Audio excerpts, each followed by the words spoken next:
হবিগঞ্জের খোয়াই নদীর কালীগঞ্জ এলাকায় ভাঙন কবলিত বাঁধ পরিদর্শন করেছেন পানি সম্পদ প্রতিমন্ত্রী ফরহাদ হোসেন আজাদ। আগামী 15 দিনের মধ্যে প্রয়োজনীয় কাজ শেষ করার নির্দেশ দেওয়া হয়েছে।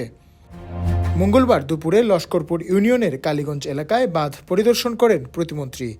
1.5 মাসের ব্যবধানে একই এলাকায় 2 বার বাঁধ ভাঙায় বিশেষজ্ঞ দল নিয়ে পরিস্থিতি পর্যালোচনা করা হয় এবং আমাদের সরকার থেকে যেটুকু প্রতিবাদ করা উচিত, আগামীতে যেন আমাদেরকে এইভাবে ফ্লাশ ফায়ারে তাদের গেট খুলে দিয়ে আমাদেরকে এইভাবে বন্যা কবলিত অবস্থা না ফেলে, সেই জন্য কিন্তু গতকালকেই মাননীয় প্রধানমন্ত্রী নির্দেশ দিয়েছেন এবং সেই হিসাবে আমরা আমাদের কাজ করছি। বাঁধ নির্মাণ যথেষ্ট হবে নাকি সুইচ গেট প্রয়োজন, বিশেষজ্ঞদের পরামর্শ অনুযায়ী নেওয়া হবে প্রয়োজনীয় ব্যবস্থা।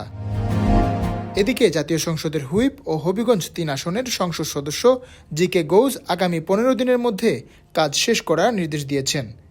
কাজের মান ও অগ্রগতি তদারকিতে জেলা প্রশাসন ও পানি উন্নয়ন বোর্ডকে নির্দেশ দেওয়া হয়েছে। এই বাঁধটা আমরা আগামী 15 দিনের মধ্যে আমরা কমপ্লিট করবো ইনশাআল্লাহ। এটা আমাদেরকে করতে হবে, এটা আমাদের চ্যালেঞ্জ।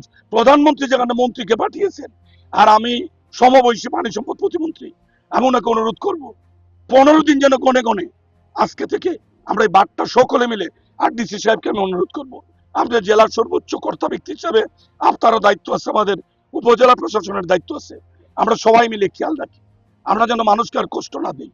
এই মানুষ কি পরিমাণ কষ্টটা পাইছে। এদিকে বাঁধটা ভাঙলো, এই দিনে সংযুক্ত আরব আমিরাতের এই অ্যাম্বাসেডর উনি আমার অনুরোধে এখানে প্রায় 1 কোটি টাকা তারা ত্রাণ সামগ্রী দিলেন, প্রতিটা প্যাকেটে 6,000 টাকার উপরে। এখানে অনেক খাদ্য সামগ্রী, নতুন কাপড় চোপড় ছিল, 1500 পরিবারের দিলেন। আমরা অনুরোধ করব, আমরা দ্রুত সময়ের মধ্যে এই বাঁধটি নির্মাণ করব, আপনাদের সহায়তা পাবো। স্থানীয়দের দাবি, বারবার হুটহাট বন্যায় তাদের কৃষি থেকে নিয়ে নানান ক্ষতির সম্মুখীন হতে হচ্ছে।